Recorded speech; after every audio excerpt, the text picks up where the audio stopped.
नमस्कार, मैं doctor Palak Jaiswal, brain and spine surgeon, आपका अपने यूट्यूब चैनल पर स्वागत करता हूं।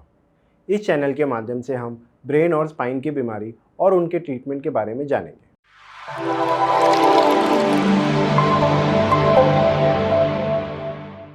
आज हम जानेंगे लंबर स्लिप डिस्क के बारे में। स्लिप डिस्क क्या होता है? रीढ़ की हड्डी, जिसे हम स्पाइन कहते हैं, ये छोटे छोटे बोन्स वर्टिब्रा से बनी होती है। इन वर्टिब्रा के बीच में एक डिस्क होती है जो कुशन या गादी का काम करती है। डिस्क रीढ़ की हड्डी को झटकों से बचाती है और इसे लचीला रखती है।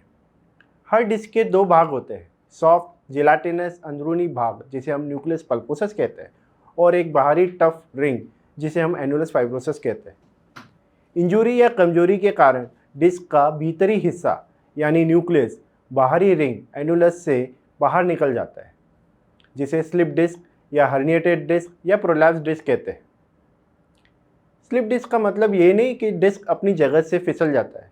इसका मतलब ये है कि डिस्क अपनी नॉर्मल लिमिट से आगे बढ़ जाती है। रीढ़ की हड्डी की किसी भी हिस्से में स्लिप डिस्क हो सकता है, लेकिन अधिकांश ये पीठ के निचले हिस्से में अफेक्ट करती है। लंबर स्लिप डिस्क रीढ़ के निचले हिस्से में होती है, अक्सर चौथी या पांचवी वर्टिब्रा के बीच या पांचवी और सैक्रम के बीच में होती है। इससे पीठ के निचले हिस्से, हिप्स और पैरों में या पैरों की उंगलियों तक के दर्द हो सकता है। अब हम जानेंगे स्लिप डिस्क के स्टेजेस क्या होते हैं। स्लिप डिस्क के मेनली 3 या 4 स्टेज होते हैं। पहला स्टेज डीजनरेशन। जैसे जैसे उम्र बढ़ती है डिस्क का डिहाइड्रेशन शुरू हो जाता है, जिससे उसका लचीलापन कम हो जाता है और वो कमज़ोर होना लगती है। सेकेंड स्टेज, जिसे हम प्रोलैप्स कहते हैं, इसमें डिस्क के बाहरी परत, जिसे हम एनुलस कहते हैं, इसमें दरारें पड़ने लग जाती है, जिससे उसके अंदर का न्यूक्लियस बाहर आने लगता है। तीसरा स्टेज होता है एक्सट्रूजन। इसमें न्यूक्लियस का एक भाग टूट जाता है, बट वो अपने ही डिस्क के अंदर रहता है। चौथा स्टेज होता है सिक्वेस्ट्रेशन। इस स्टेज में डिस्क का न्यूक्लियस टूटकर आउटर कवर से बाहर आ जाता है और वो स्पाइनल कैनाल में जमा हो जाता है। स्लिप डिस्क के कॉजेज़ क्या हो सकते हैं? पहला कारण है डिस्क डीजनरेशन। हमारी स्पाइन पूरे बॉडी वेट को शेयर करती है और स्पाइन के डिस्क अलग अलग एक्टिविटीज़ में लगने वाले झटके से हमें बचाती है, इसलिए वह समय के साथ साथ कमज़ोर हो जाती है। डिस्क की बाहरी स्ट्रॉन्ग लेयर कमज़ोर होने लगे तो उस पर बम्प आने लगता है, जिसे हम स्लिप डिस्क कहते हैं। इसका दूसरा कारण है इंजरी। स्लिप डिस्क इंजरी या चोट लगने की वजह से हो सकती है। अचानक झटका लगना या धक्का लगना, जैसे कि रोड ट्रैफिक एक्सीडेंट्स में किसी भारी वस्तु को गलत ढंग से उठाने के कारण भी आपके डिस्क पर दबाव पड़ सकता है, जिसे स्लिप डिस्क हो सकती है। कुछ ऐसे कारण हैं जो स्लिप डिस्क के रिस्क को बढ़ा देते हैं, जैसे कि एज। 35 से 50 वर्षों के बीच की उम्रों में स्लिप डिस्क सबसे कॉमन होता है। एक्सेस वेट, शरीर का ज़्यादा वजन निचले हिस्से पर तनाव बढ़ा देता है और आपको स्लिप डिस्क होने का रिस्क बढ़ा देता है। कुछ ऐसे ऑक्यूपेशन जिसमें आपको ज़्यादा देर तक खड़े रहना होता है या एक्सेसिव फिजिकल वर्क होता है, इनमें भी स्लिप डिस्क होने का रिस्क होता है। अब हम जानेंगे स्लिप डिस्क के क्या लक्षण होते हैं। इंटरमिटेंट या कंटिन्यूस बैक पेन हो सकता है। ये पेन नाइट या फिर कुछ मूवमेंट्स के साथ में बढ़ सकता है। ज़्यादा देर खड़े रहने या ज़्यादा देर बैठने से भी बढ़ता है। चलने में भी दर्द हो सकता है, जिसे हम न्यूरोजेनिक क्लॉडिकेशन कहते हैं। बैक मसल में बार बार स्पाज़म आ सकता है। लोगों को शियाटिका भी हो सकता है। शियाटिका जब पेन आपके बैक से ट्रैवल करके लेग या काफ फुट में आ जाता है तो हम उसे सियाटिका कहते हैं।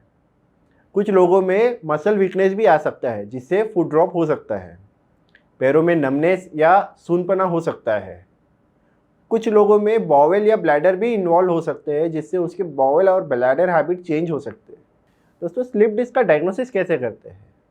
इसके डायग्नोसिस के लिए हम न्यूरोलॉजिकल एग्जामिनेशन करते हैं, जिसे आपकी movements, muscle power, walking abilities और सेंसेशन को चेक किया जाता है। इसके बाद हम एक्सरे करते हैं। एक्सरे से आपका डायग्नोसिस कंफर्म नहीं होता है, लेकिन इससे हमें ये पता चलता है कि दूसरे वजह से आपके पीठ में दर्द तो नहीं है। फिर हम सीटी स्कैन भी कर सकते हैं।